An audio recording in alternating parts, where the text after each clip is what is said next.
ലോക ഫുട്ബോളിലെ ഇതിഹാസം, ബാഴ്സലോണയുടെ തലച്ചോറ് ഷാവി ഹെർണാണ്ടിസ്. അദ്ദേഹം ഇന്ത്യൻ ഫുട്ബോൾ ടീമിന്റെ പരിശീലകനാകാൻ താൽപര്യം പ്രകടിപ്പിച്ചു എന്ന് കേട്ടപ്പോൾ നമ്മൾ എത്രമാത്രം ആവേശഭരിതരായി. ഒരു നിമിഷം ഇന്ത്യൻ ഫുട്ബോളിന്റെ ഭാവി തന്നെ മാറിയെന്ന് തോന്നിയില്ലേ? പക്ഷേ ആ സ്വപ്നം വെറും സ്വപ്നമായി അവസാനിച്ചു. കാരണം പണം. അദ്ദേഹത്തിന്റെ ശമ്പളം താങ്ങാൻ ഇന്ത്യൻ ഫുട്ബോൾ ഫെഡറേഷന് AIFF കഴിയില്ലത്രേ. ഒരു വശത്ത് ലോകോത്തര താരങ്ങൾ ഇന്ത്യൻ ഫുട്ബോളിൽ താൽപര്യം കാണിക്കുമ്പോൾ മറുവശത്ത് നമ്മുടെ സാമ്പത്തിക പരിമിതികൾ. ഇത് കേട്ട് നിങ്ങൾക്കും നിരാശ തോന്നുന്നില്ലേ? നമ്മുടെ ISL-ൽ കോടിക്കണക്കിന് രൂപ മുടക്കുമ്പോൾ ദേശീയ ടീമിന്റെ കാര്യത്തിൽ മാത്രം ഈ പണമില്ലായ്മ എന്തിനാണ്? സാവിക്ക് പണമില്ലെങ്കിൽ ആരാണ് ഇനി ഇന്ത്യൻ ഫുട്ബോളിന്റെ രക്ഷയ്ക്കെത്തുക? ഇങ്ങനെയൊരു അവസരം നമ്മൾക്ക് ഇനിയും ലഭിക്കുമോ? നമ്മൾ ഇനിയും എപ്പോഴാണ് ഈ വിലപേശൽ മതിയാക്കി ഇന്ത്യൻ ഫുട്ബോളിന് ഒരു പുതിയ ദിശാബോധം നൽകുന്നത്?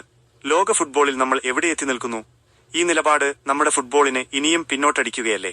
സാവിക്ക് പണമില്ലെങ്കിൽ ഇന്ത്യൻ ഫുട്ബോളിന്റെ ഈ ദുരവസ്ഥ മാറ്റാൻ ആര് മുന്നോട്ട് വരും? നമ്മുടെ സ്വപ്നങ്ങളെ സാമ്പത്തികം ഇങ്ങനെ കൊന്നാൽ ഒരു ലോകകപ്പിൽ കളിക്കുമെന്ന നമ്മുടെ ആഗ്രഹം വെറും പാഴ്ക്കിനാവായി മാറില്ലേ? സാവിക്ക് വേണ്ടി പണം മുടക്കാത്ത AIFF-ന്റെ ഈ തീരുമാനത്തെക്കുറിച്ച് നിങ്ങളുടെ അഭിപ്രായം താഴെ കമന്റ് ചെയ്യൂ. ഇന്ത്യൻ ഫുട്ബോളിന് ഒരു മാറ്റം വേണ്ടേ?